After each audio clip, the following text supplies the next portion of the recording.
صار وقت نبدا معكم بفقرتنا الطبيه، ومثل العاده بدنا نذكركم ببدايتها بامكانيه التواصل معنا وطرح اي سؤال عندكم يتعلق بموضوع الفقره اللي رح نحكي فيه لضيوفنا اكيد، والرقم حيبلش يظهر معكم على الشاشه. طبعا لحتى ينعم الانسان بليله نوم هنيه لازم محيطه يكون هادي، لكن في صوت بيتكرر بوتيره واحده وبطبقات مختلفه، وهو الشخير يلي بيقطع هالاسترخاء هذا، سواء كان صادر من الشخص نفسه او حتى من احد اهل البيت بتنتزع النومه. ما بعرف اذا هو بيكون عم يشخر فعلا بيحس انه عم يزعج اللي حواليه ولا لا، ما عم يقدر. غالبا لا. وبلا شك انه هذا الامر ممكن يسبب ازعاج للمصاب فيه، والبعض للاسف ممكن يهملوا هذا الموضوع اللي هو موضوع الشخير لاعتقادهم انه حساسيه او امر عادي بيمرق.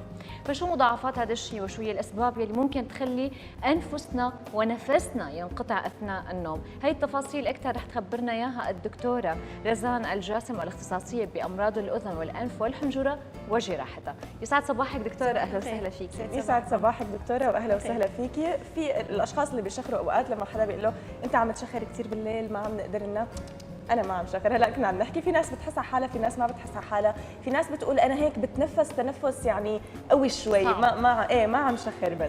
بس هون نجي لموضوع في شيء اسمه هيك الشخير، خلينا نقول الخفيف، اللي هو ممكن يكون عادي ولا ما في هيك شيء؟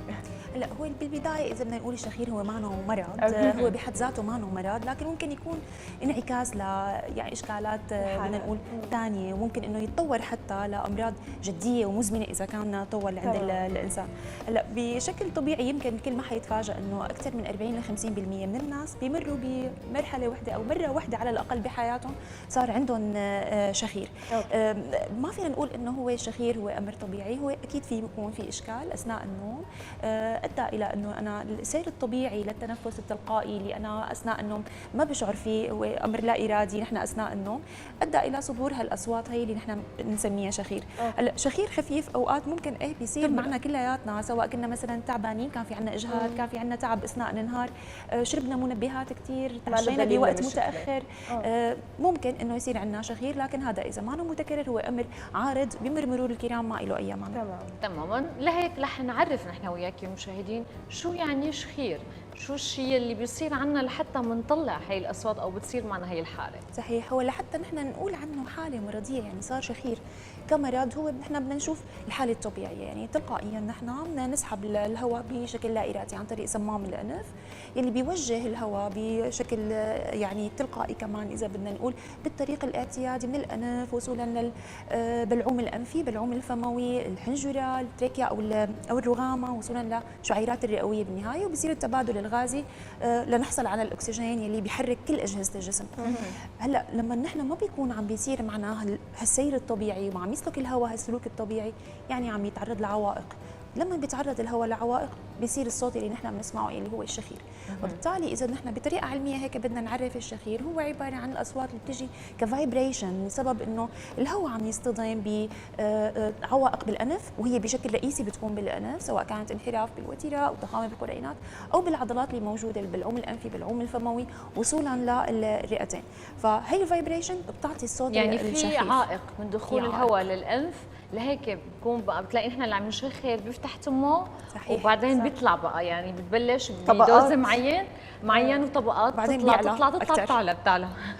تماما. طب اذا تم اهمال هذا الموضوع، خلينا نقول شو العواقب اللي ممكن تصير؟ يعني الواحد عم شخر، انا عم شخر، حبكم ما حبكم لا تناموا معي، سكروا الباب الله معكم عادي يعني. صح. هي فعلا هي مشكله يعني ما بتكون مشكله لشخص واحد، ممكن لاكثر من شخص، يعني مشكله اجتماعيه كمان بطرف ثاني من الحديث، غير انها هي مشكله صحيه.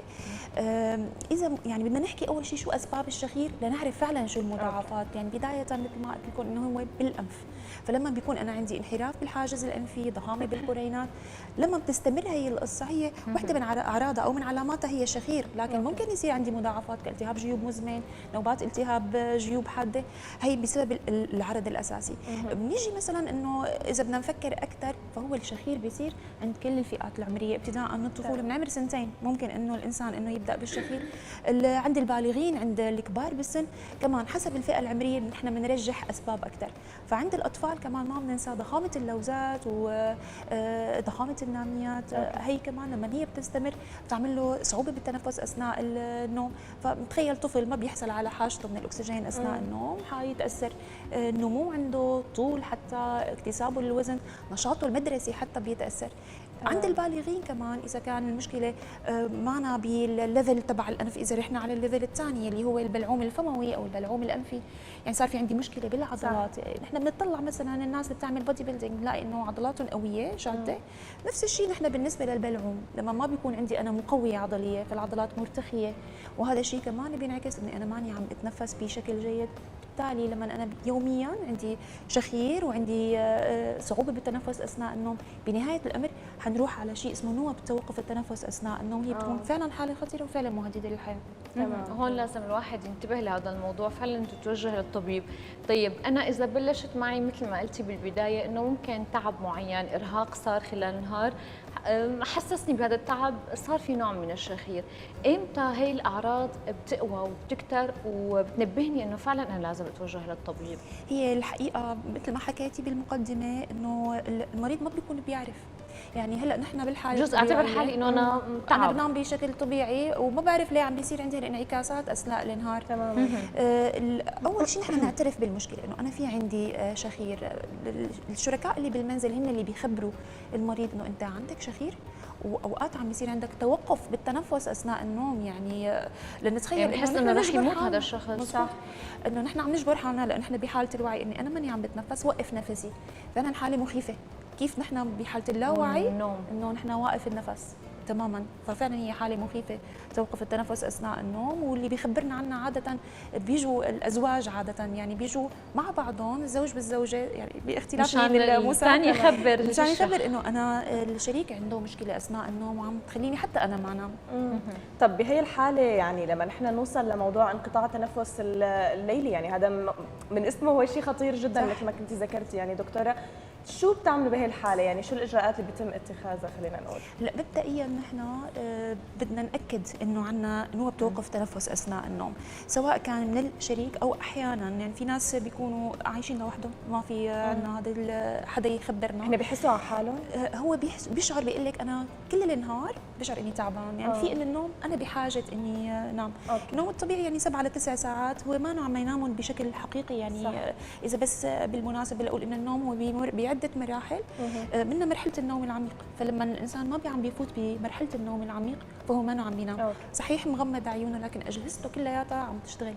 فثاني يوم انا بدي يكون عندي تعب. احيانا ممكن المريض يخبرنا اني انا ممكن وانا سايق السياره اشعر اني انا بدي انام. احيانا مثلا باجتماع بلاقي حالي اني انا بلشت اني انا انام. فهي القصص هي اللي بتخلينا نتنبه اكثر انه عنده مشكله بالنوم، ما عم يحصل على حاجته بالنوم. صح. نتنبه، لكن كيف نتاكد اكثر؟ في اجهزه هي بورتابل ممكن ياخذ المريض معه كقياس للنوم. فيه تخطيط دماغ وتخطيط قلب، وبيقيس عدد مرات توقف التنفس اثناء النوم. كتعريف نحن لا نعرف شو توقف تنفس، يعني توقف تنفس هو انه المريض بيوقف نفسه على الاقل 10 ثواني فما اكثر. في ناس بيوقف نفسهم 60 ثانيه 60 ثانيه متواصل من توقف التنفس، وهي حاله طبعا مهدده للحياه. طبعا خلال ساعه ممكن انه تتكرر 30 مرة أثناء ساعة واحدة. فلما نحن نتأكد من التشخيص هون ضروري نحن نتوجه للحل. تماما. هلا الشخير ممكن يعني بنقول بس خلص الشخص يكبر بالعمر، إن كان سيدة أو حتى رجل، ولا لا ما لها عمر معين، لا ممكن يمر الإنسان بمراحل متقدمة ونشوف عنده شخير؟ ممكن من عمر 2 سنين، يعني عمر 2 سنين يعني كل المراحل العمريه ممكن يصير فيها شخير. بالطفوله بيصير في شيء نحن بنسميه يعني فرط النشاط الليمفاوي، يعني يكون النعميات ضخمه، اللوزات ضخمه، فبتكون هاي المنطقه كثير ضيقه. عند اللي اكبر بالعمر بنلاقي مثلا عندهم ضخامه باللسان، وهي بتتعلق في شيء نحن بنسميه وضعيات النوم الخاصه بمرضى الشخير ونوبه توقف التنفس اثناء النوم. يعني انه غير النوم تبعه؟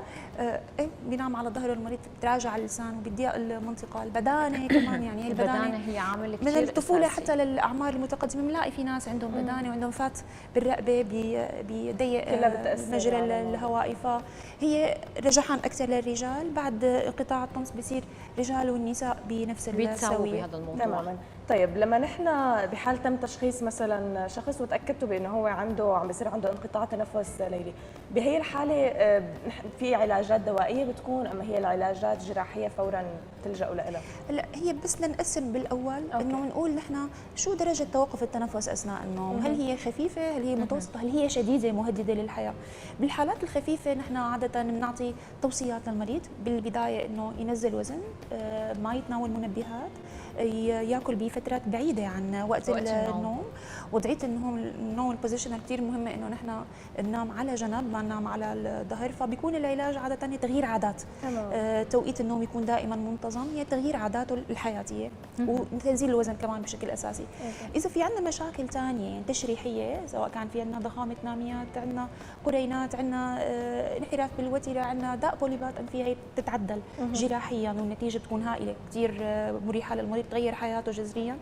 إذا في شيء ثاني بمستوى البلعوم الفموي مثلا، بالحالات المتوسطة بنلاقي إنه اللسان راجع للخلف، في عندنا تهدل بشراع الحنك ونقص بالمقوية، في عمليات خاصة بهذا الموضوع، وجراحة الشخير كثير تقدمت، كثير تقدمت، في إلى كثير تفاصيل.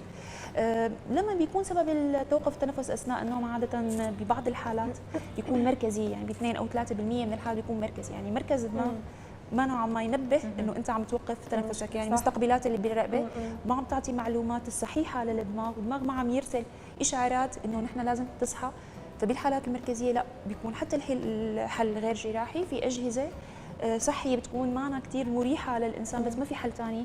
هي اجهزه توضع اثناء النوم، سميها سي باب، بتعطي ضغط هواء اكسجين عالي اثناء النوم، فبيدخل الهواء بشكل يعني اذا بدنا نقول اجباري، بشكل اجباري لحتى يتنفس هي اثناء لفتره دائما بده يضل عم يستخدم هي بيكون دائما وبيعتاد عليها المريض. تماما. رح نبلش ناخذ اول اتصال حضرتك دكتوره، ومعنا سهيله من طرطوس. يسعد صباحك سهيله. اهلا، صباح النور. تفضلي الدكتوره، عم تسمع سؤالك. والله ما يعني سؤالي طنين بالدينين، طنين كثير يعني قوي، احيانا مزعج كثير. قديش بيتكرر هذا الطنين؟ والله على طول، لي شي شهرين هيك، على طول يعني. قد ايه عمرك ست سهيله؟ عمري 60 سنه. 60 سنه، العمر كله يا رب. في سؤال ثاني دكتوره؟ هلا عاده مرضى الطنين والعمر المتقدم بيكون في نقص سمع مرافق لحاله الطنين. بداية لما نحن بنفحص الأذنين وكان الأمر طبيعي، نحن بنعمل شيء اسمه تخطيط سمع كهربائي. لما بيكون في عندنا نقص على تواترات معينة بالسمع، النتيجة هي كمان طنين بالأذنين، بيسمعوا المريض خصوصا أثناء الهدوء، لما يكون في هدوء كثير بيسمعوا. كحلول في حلول دوائية معينة بعد ما تعمل بداية ست سهيلة التخطيط، شو الأشياء اللي لازم تكون فيها؟ لما نتأكد إنه بالتخطيط في مشكلة، في علاجات دوائيه نحن بنعطيها. اذا كان في عندنا نقص سمع كثير مؤثر، ممكن نرفق المعينه السمعيه باجهزه نحن بنسميها اجهزه تشويش، ممكن انه تغطي على صوت الطنين ويتحسن الموضوع، لكن كعلاج نهائي للطنين للاسف ما في. تماما.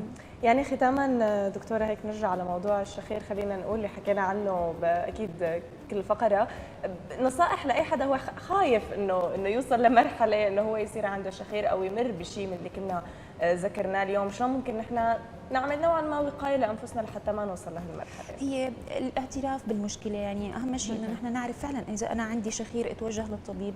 الشخير المزمن انعكاساته جهازيا من حتى سكر ممكن يصير مع المريض، حتى شيء نحن بنسميه قلب رئوي ممكن يصير مع المريض. الازمان بالمشكله بيؤدي الى مشاكل اكبر، لذلك كل ما كان الحل ابكر كل ما كانت القصه بسيطه وبتنتهي بسلاسه، بلا ما نفوت بقصص توقف التنفس اثناء النوم. تماما. يعني نبلش بالحلول البسيطه قبل ما نفوت لحلول ثانيه يكون فيها تدخل جراحي. ختاما دكتوره، نشكرك لوجودك معنا والمعلومات اللي قدمتيها. يسعد صباحك، اهلا وسهلا فيك. اهلا وسهلا فيك دكتوره، شكرا كثير لك.